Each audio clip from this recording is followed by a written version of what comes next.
আসসালামু আলাইকুম। প্রিয় দর্শক, গত 13ই জুন যখন ডক্টর ইউনূসের সঙ্গে তারেক রহমান সাহেবের একটা বৈঠক হয়, তখন আমাদের মধ্যে এই দেশের আশাবাদী মানুষের তো অভাব নাই, অনেকেই কিন্তু খুব খুশি হয়েছিলেন। এবং বিএনপির নেতা সিনিয়র লিডার আমির খুসরো মাহমুদ তো বলেই ফেলেছিলেন যে ওনারা সম্পূর্ণ সন্তুষ্ট। এবং তখন সবাই তাদের কথাবার্তা শুনে এমন একটা মনেও করেছিলেন এই বুঝি নির্বাচনের পথে আমরা হাঁটা শুরু করে দিলাম। আজ যারা দেশের অবস্থা দেখছেন, এখনো কি আপনারা সেই ধরনের একটা আশা পোষণ করেন? পোষণ কি করতে পারছেন? জুনের সেই লন্ডন বৈঠকের পর ডক্টর ইউনূস দেশে এসে এ নিয়ে একটা শব্দ উচ্চারণ করেনি। আজ দেখলাম কুমিল্লাতে ওনার প্রেস সেক্রেটারি বললেন যে ডক্টর ইউনূস যেদিন নির্বাচনের কথা বলেছেন সেই দিনই নির্বাচন হবে। আমাদের যতটুকু স্মরণ আছে, ডক্টর ইউনূস নির্বাচনের কথা বলেছেন এপ্রিল মাসে নির্বাচন হবে। তাহলে এপ্রিলে নির্বাচন হবে, তাহলে বিএনপি খুশি হলেন কেন? বোঝা গেল না। আবার এর মধ্যে নতুন নতুন উপসর্গ আমরা দেখছি। এনসিপি গোপালগঞ্জে গেল, গোপালগঞ্জে যে তারা ওখানে কিছু একটা করলো, কি করলো জানি না, 5 জন লোক মারা গেল। 5 জন এদেশের নাগরিকের মৃত্যু হলো গুলিতে। আবার তারা কক্সবাজারে গেলেন, চকরিয়াতে তারা ধাওয়ার সম্মুখীন হলেন, তাদেরকে সব রক্ষা করতে আবার পুলিশ বাহিনীকে মাঠে নামতে হলো। এই যে পুলিশ বাহিনীকে নামতে হচ্ছে, তাদেরকে প্রোটেকশন দিতে হচ্ছে, এতে রাষ্ট্রের খরচ হয় না? একটা অনিবন্ধিত দলের জন্য এই যে ব্যাপক প্রোটেকশন দেওয়া, এটা কি দেশের অন্যান্য অনিবন্ধিত দল প্রত্যাশা করতে পারে? সর্বশেষ ঘটলো জামাতে ইসলামের মিটিং। এবং এখানে জামাতে ইসলাম মিটিং এ আমি মোটা দাগে দুটো জিনিস দেখলাম। একটা, তারা বলল তারা পিয়ার পদ্ধতির ব্যাপারে খুবই শক্তভাবে অবস্থান নিয়েছেন। এবং আরেকটা ঘটলো, জামাতের আমির দুর্নীতির বিরুদ্ধে লড়াইয়ের ঘোষণা দিয়ে মাটিতে পড়ে গেলেন।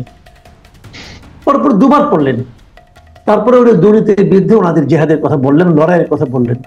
সেই লড়াই কতটুকু মানুষ বিশ্বাস করলো, অথবা কতটুকু সেই লড়াই বাস্তবায়িত হওয়ার সম্ভাবনা আছে বলে মানুষ মনে করে, এইসব বিস্তারিত বিষয় নিয়ে কথা বলার জন্য আমাদের সঙ্গে আজ উপস্থিত আছেন জারিকোপের প্রতিষ্ঠাতা chairman professor doctor Nazmul Ahsan Kalimullah. Professor Kalimullah, আপনাকে আমাদের অনুষ্ঠানে স্বাগত জানাচ্ছি। ধন্যবাদ আপনাকে। জি কলিমুল্লাহ ভাই, আমি একটু লম্বা একটা ভূমিকা দিলাম, ইচ্ছে করে দিলাম, যে যাতে নাকি পরবর্তীতে আপনাকে বারবার থামাতে না হয়, বারবার নতুন নতুন প্রশ্ন করতে না হয়। তারপর আমি মাঝখানে মাঝখানে আপনার সঙ্গে একটু কথা বলবো। আমরা যদি একটা একটা করে ধরি, আজকে যে সর্বশেষ যে ঘটনা ঘটলো, আমরা এই জামাত ইস্যুটা ধরতে পারি। এটা নিয়ে আপনি বলেন, জামাতের আজকে যে মিটিংটা হলো, এটা নিয়ে আপনার মূল্যায়নটা কি আসলে, আপনি কি বুঝলেন সাদা চোখে?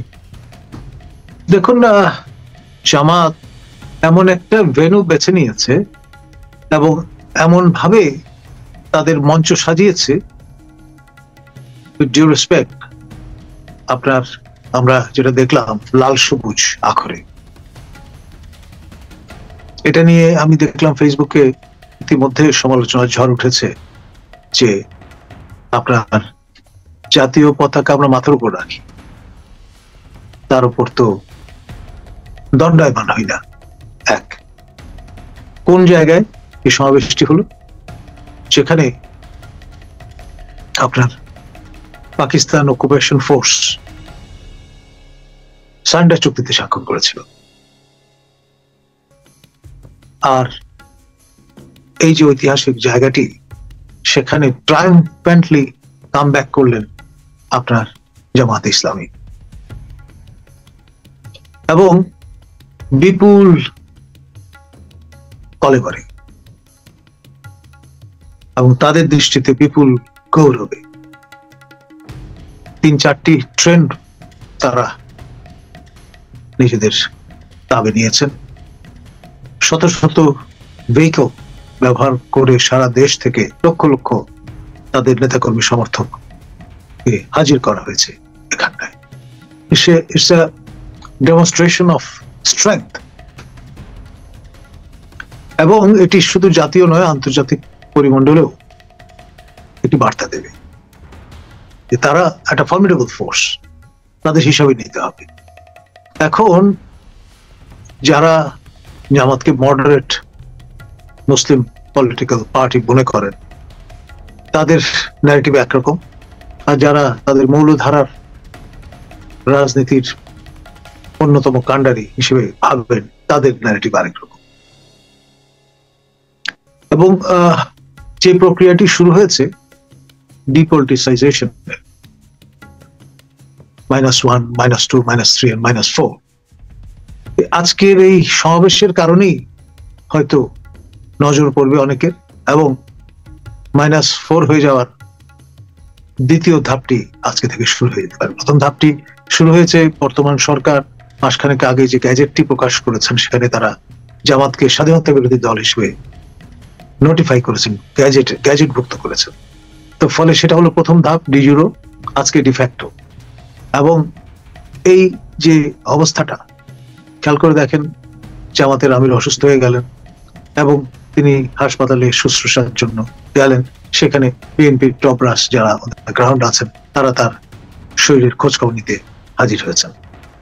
এটি আপনার তাদের মধ্যে যে উপরে উপরে যতই বিভেদ থাকুক, এন্ড অফ দ্য ডে তারা কমরেড ইন আর্মস, সেটির পরিচয় কিন্তু বহন করেছে। আমি আপনাকে একটু থামাচ্ছি একটা জিনিস বোঝার জন্য, আমার কাছে এটি ক্লিয়ার হয় নাই। সেটা হলো এই যে আপনি বললেন যে -4, এই জিনিসটাকে একটু ক্লিয়ার করা যায়? দেখুন না, -1 বলতে আমি কিন্তু ব্যক্তি না, দল বলছি। আওয়ামী যারা ক্ষমতাচ্যুত হয়েছেন, দেয়ার দ্বারা ঘুরে দাঁড়াবার চেষ্টা করছেন, ঘুরছেন। দ্বিতীয়ত আপনার তাদের সঙ্গে বিরোধী অবস্থানে যারা ছিলেন সংসদে, জাতীয় পার্টি, তারা -2। বিএনপি যেভাবে টার্গেটেড হচ্ছে এনসিপি দ্বারা, তাতে মনে হচ্ছে যে -3 হিসেবেই তাদের গণ্য করা হচ্ছে।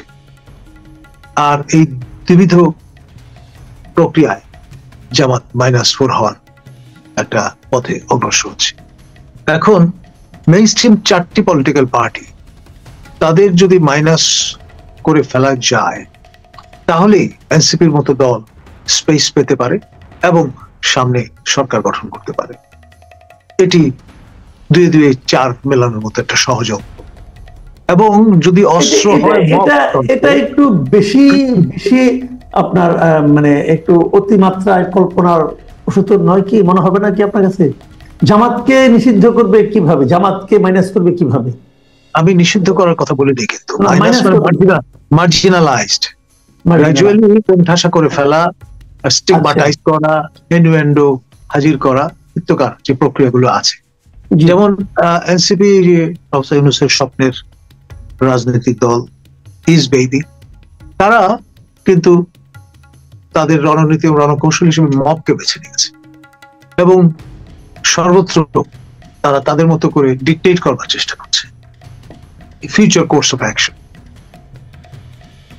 গোপালগঞ্জে তারা হাজির হয়েছেন পদযাত্রার নামাবলী সরিয়ে রোড টু মার্চ টু এইরকম অভিধায় বাঘের মতো গর্জন করতে করতে গিয়ে উপনীত হয়েছে। এবং ভাগ্যের নির্মম পরিহাস, তাদের ফিরতে হয়েছে মার্জার বেশি।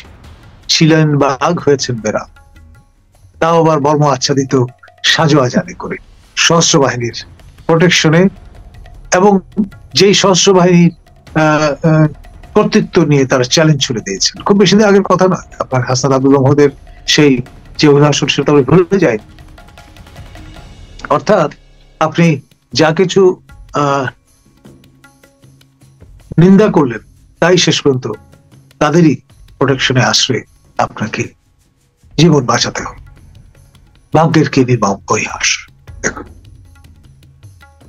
এখন ধরে নেওয়া হয়েছিল যে গোপালগঞ্জ একটা বিচ্ছিন্ন জনপদ। চকরিয়ায় গিয়ে দেখলেন সেখানেও কথা বলে জুত করা যাচ্ছে না, লোকজন হামলে পড়ছে। এবং আপনার যেই ন্যারেটিভ ব্যবহার করলে লোকজন উত্তেজিত হয়, তাই ব্যবহার করলেন।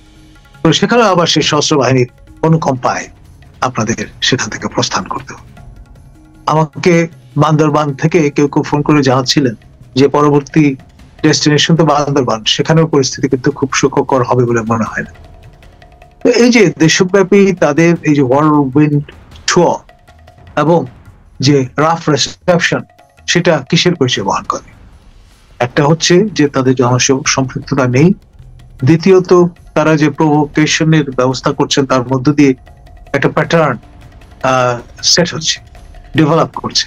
তো ফলে আপনার তাদেরই ক্রিয়াকলাপের মধ্য দিয়ে দেশটি এই শান্তির দূত প্রফেসর ইউনূসের হুকুমতে দেশটি অশান্ত হয়ে উঠছে। আর আপনার এই যে কোলকে যে জোর করে পাওয়া যায় না, ভালোবাসা যে অর্জন করতে হয়, জবরদস্তি করে হাসিল করা যায় না, সেটি বুঝবার মতো ম্যাচুরিটি এই টডলার পার্টির আছে কিনা আমার সন্দেহ। আর আপনার শুরু থেকেই তারা কিন্তু হোঁচট খাচ্ছে। এখন আজকে আপনি সামরিক প্রহরা উঠিয়ে নেন, মানে প্রহরার মাত্রা কোন পর্যায়ে গিয়ে ঠেকেছে যে এপিসি আনতে হয়েছে। আমাদের সাধারণ মানুষ তো আর ট্যাঙ্ক এবং এপিসির পার্থক্য বোঝেন না, তারা মনে করেন এগুলোই ট্যাঙ্ক। এখন সেটা তো খুব ভালো বার্তা দিচ্ছে না জনমনে। আজকে প্রোটেকশন সরিয়ে ফেলুন, কালকে আপনি নাই। সুতরাং আপনি যে একটা ফ্যাক্টর হবেন সেটা সে আশাই করে পারে। ধন্যবাদ। জি, আমরা মোটামুটি এটা বুঝলাম, কিন্তু তাহলে নির্বাচনের কি হবে?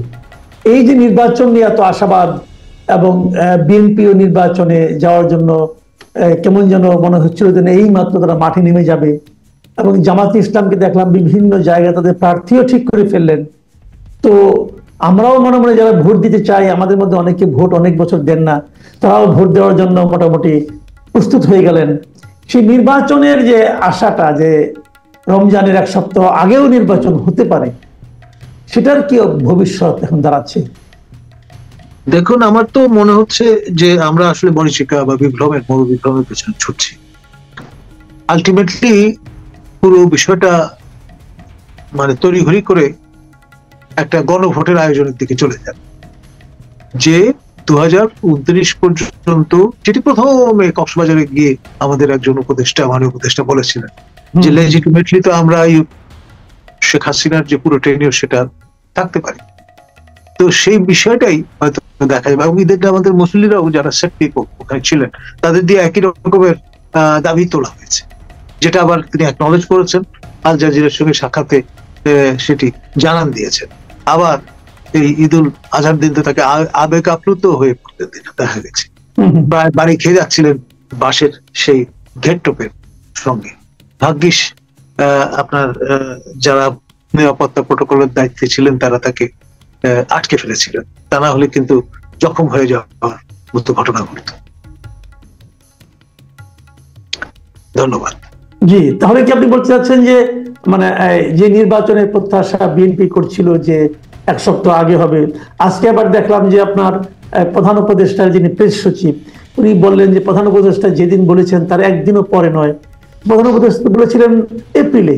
কিন্তু একদিনও পরে যদি না হয় তাহলে এপ্রিলে হওয়ার কথা, কিন্তু সেটাকে আপনার কাছে গ্রহণযোগ্য মনে হচ্ছে না। আপনি বলছেন যে 5 বছরের একটা লক্ষ্য নিয়ে হয়তো অগ্রসর হবেন। তো এটা কেন মনে হচ্ছে আপনাকে? তিনি তো আপনার very good marketing man, packaging man. তিনি কায়দা করে আপনার হয়তো এপ্রিলে গণভোটের আয়োজন করে দেবেন, সবার মুখ বন্ধ হয়ে যাবে। ওটা থেকে নির্বাচন বলতে যাচ্ছেন, তাই? কোনো সন্দেহ নাই, দেশব্যাপী, সারা দেশ একটা কনস্টিটুয়েন্সি, খেয়াল কর। সুতরাং গ্র্যান্ড আপনার একটা ব্যবস্থা হয়তো দেখে লোকজন ম্যাসমারাইজড হয়ে যাবে। এবং তাকে তো আহ্বান জানানো হয়েছে দালালদের কথা যেন তিনি না শোনেন, তিনি যাতে বিচলিত না হন। আপনি ভুলে গেছেন ঈদুল আজহার সেই ঈদগাহ মাঠে? হ্যাঁ, আমরা অনুষ্ঠানের শেষ দিকে চলে এসেছি। আমি একটা ছোট্ট কথা বলতে চাই, যেটা নাকি মানে এর মধ্যে অনেক ব্যবসায়ীরা আমার সঙ্গে যে কথাটা বলেছেন, তাদের মধ্যে একটা আতঙ্ক বিরাজ করছে যে ট্রাম্পের এই শুল্ক, এবং এই পাল্টা শুল্ক প্রয়োগ হচ্ছে আর মাত্র 10 দিন আছে, 10 দিন 11 দিন আছে, আগস্টের 1 তারিখ থেকে। এর মধ্যে আমাদের বাণিজ্য উপদেষ্টা সেখানে গিয়েছেন, দেখা করেছেন, এবং এসে বলেছেন যে অনেকগুলো শর্ত আছে, তো সেগুলো নাকি আবার প্রকাশযোগ্য নয়, নন ডিসক্লোজার। তো কি হতে পারে, কি চাচ্ছে তারা, কি দিতে রাজি হচ্ছি আমরা? এবং তার উপর কথা হলো, এই ধরনের উপদেষ্টা, এই ধরনের একটা অন্তর্বর্তীকালীন সরকার এমন কিছু দেওয়ার কি তারা রাজি হতে পারে যে নাকি আগে ভাগে প্রকাশ পত্র তারা করতে ভয় পায়? দেখুন, নন ডিসক্লোজার এই যে ক্লজ, সেটি প্রযুক্ত করা হয়েছে এবং আমরা সেটা মেনে নিই। এবং এখানে যে বিষয়টি লক্ষণীয় সেটি হচ্ছে এই যে আমরা একই সময়ে প্রায় জাতিসংঘের মানবাধিকার দপ্তর স্থাপনে রাজি হয়ে গেছি, সেটা করে ফেলেছি এবং তাদের ইমিউনিটি প্রদান করে দিয়েছি। তাদের কোনো অ্যাকাউন্টেবিলিটি থাকবে না আমাদের এখানে। আমরা তাদের কাউকে পার্সন নন গ্রাটা ঘোষণা করতে পারবো না প্রয়োজনে। অর্থাৎ এই দ্বিবিধ ভাবে আমরা কিন্তু আমাদের সার্বভৌমত্ব সংকুচিত করে ফেললাম। এবং মার্কিনী যে রীতি, যদি একটি রেজিম আনপপুলার হয়ে যায়, ব্যাগেজে রূপান্তরিত হয়, তারা কিন্তু ছেড়ে ফেলে। ফার্ডিনান্ড মার্কোসের